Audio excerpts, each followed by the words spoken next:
নিষেধাজ্ঞার বেড়াজাল পেরিয়ে ইরানের অদম্য সামরিক শক্তির রহস্য। পারমাণবিক অস্ত্র কিংবা সর্বাধুনিক যুদ্ধবিমান কোনোটিই নেই। তার উপর রয়েছে দশকের পর দশক ধরে পশ্চিমা বিশ্বে চাপিয়ে দেওয়া কঠিন অর্থনৈতিক ও সামরিক অবরোধ। তবুও মধ্যপ্রাচ্যের প্রভাবশালী ৬টি দেশের রাতের ঘুম হারাম করার জন্য ইরান একাই যথেষ্ট।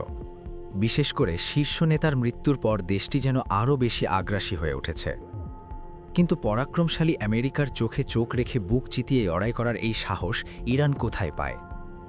গভীরভাবে বিশ্লেষণ করলে দেখা যায় ইরানের এই অপ্রতিরোধ্য টিকে থাকা ও শক্ত প্রতিরোধের পেছনে লুকিয়ে আছে ৩টি চমকপ্রদ কৌশল। ১. প্রযুক্তির প্রতিলিপি বা রিভার্স ইঞ্জিনিয়ারিং।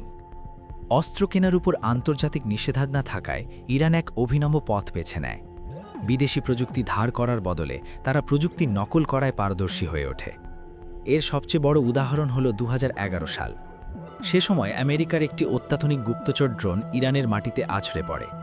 তারা সেই ড্রোনের প্রযুক্তি হুবহু ডিকোড করে ফেলে, আর সেই গবেষণার উপর ভিত্তি করেই আজ তারা নিজেদের এক বিশাল ও ভয়ঙ্কর ড্রোন সাম্রাজ্য দাঁড় করিয়েছে।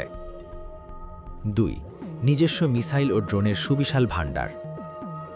ক্ষেপণাস্ত্র শক্তিতে ইরান বর্তমানে মধ্যপ্রাচ্যের অঘোষিত রাজা। তাদের অস্ত্রাগারে রয়েছে এই অঞ্চলের সবচেয়ে বড় ব্যালিস্টিক ও হাইপারসনিক মিসাইলের মজুদ।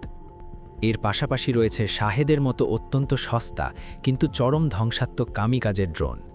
এগুলো যখন ঝাঁকে ঝাঁকে আকাশে ওড়ে তখন শত্রুপক্ষের মিলিয়ন ডলারের অত্যাধুনিক রাডার ও আকাশ প্রতিরক্ষা ব্যবস্থাও বোকা বনে যায়।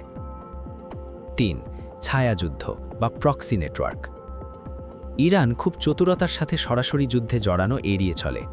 এর বদলে তারা গোটা মধ্যপ্রাচ্য জুড়ে এক অদৃশ্য জাল বিছিয়ে রেখেছে। বিভিন্ন দেশের স্থানীয় সশস্ত্র গোষ্ঠীগুলোকে তারা নিয়মিত অর্থ ও নিজেদের তৈরি অস্ত্র দিয়ে সাহায্য করে। এই প্রক্সি বা ছায়া বাহিনীগুলো দিয়ে ইরান কার্যত শত্রুদের চারদিক থেকে ঘিরে রেখেছে, যা তাদের মারিকশাস্ত্রের সবচেয়ে বড় ব্রহ্মাস্ত্র। মূলত এই ৩ পিলারের ওপর ভর করেই হাজারো প্রতিকূলতা ও অবরোধের মুখেও ইরান আজ বিশ্বের বুকে এক সামরিক আতঙ্কের নাম হয়ে দাঁড়িয়েছে।